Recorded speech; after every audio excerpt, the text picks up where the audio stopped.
5 things to know. The hype is back in Raleigh and State is a contender to win the Atlantic Division and ACC Championship. Now, the Wolfpack can't clinch either of those this week, but they can surely lose them in what sets up as a classic trap game against Syracuse. Fresh off the high of a win over Florida State, with a primetime test with Louisville looming next week, State can prove it's the team everyone thinks it can be by taking care of a middling Syracuse team.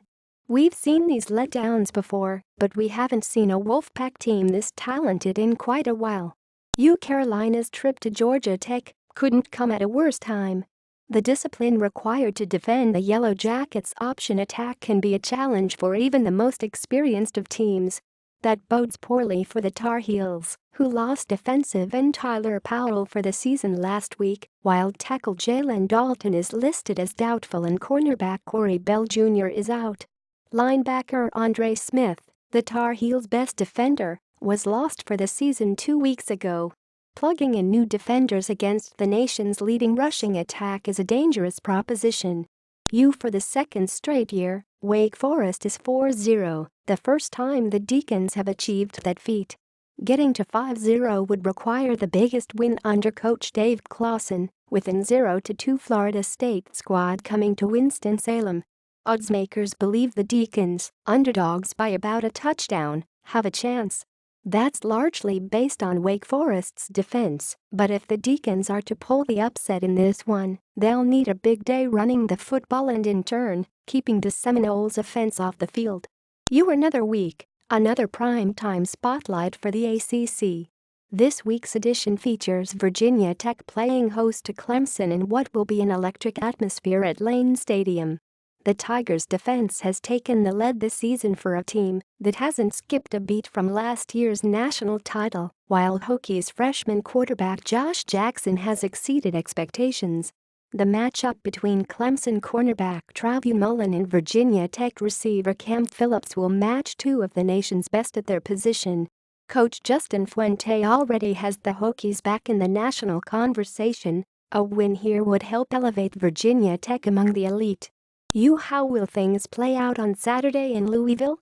The school was rocked this week by allegations regarding a pay-to-play scheme involving its basketball program, resulting in the suspensions and soon-to-be dismissals of Coach Rick Pitino and one of the nation's most successful athletics directors in Tom Jurich. It's hard to believe the scandal won't affect the fan base and athletic department as a whole as Louisville plays host to Murray State. Trending up. We've known for quite a while that State's defensive front seven is the real deal.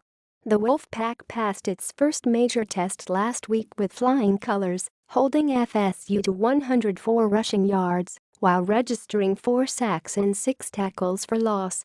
Bradley Chubb was responsible for 2 sacks, 3 tackles for loss and a forced fumble. Not bad for a guy that was playing quarterback 2 years ago. Not bad at all. Anthony Ratliff Williams, the state's top recruit at quarterback in 2015, had a coming-out party as receiver in the loss to Duke, catching 5 passes for 125 yards and a touchdown.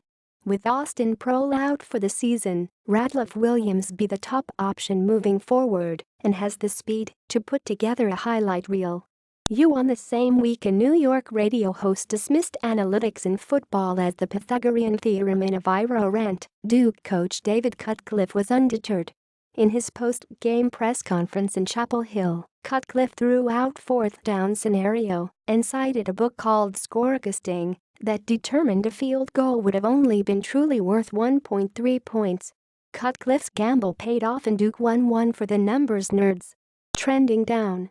A small, but vocal, faction of Carolina fans hit social media and message boards on Saturday night to demand Coach Larry Fedora's firing.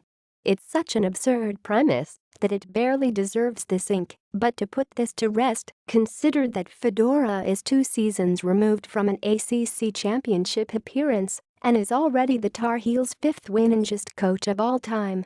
Not even a staff of Bear Bryant, Tom Osborne and Steve Spurrier would win with a third of their starters out for the season.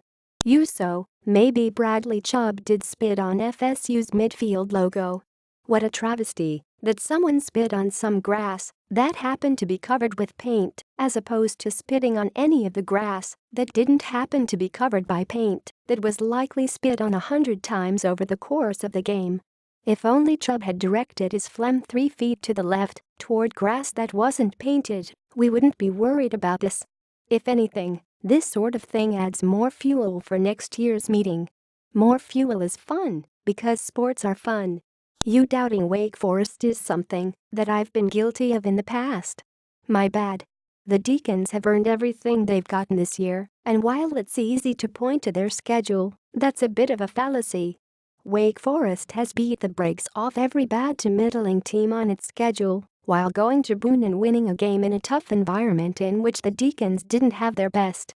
As a brutal 5-game stretch of the schedule begins, bank on Wake Forest competing every week while pulling off one major upset. Know your enemy. Syracuse can move the ball on anyone, and the most likely combination is quarterback Eric Dungy to senior receiver Steve Ishmael, who has 45 catches for 512 yards and a touchdown this season. The nation's leading rushing attack is led by one of its leading rushers in Georgia Tech quarterback Taquin Marshall, who ranks second nationally with 8 touchdowns with 386 yards on 75 carries.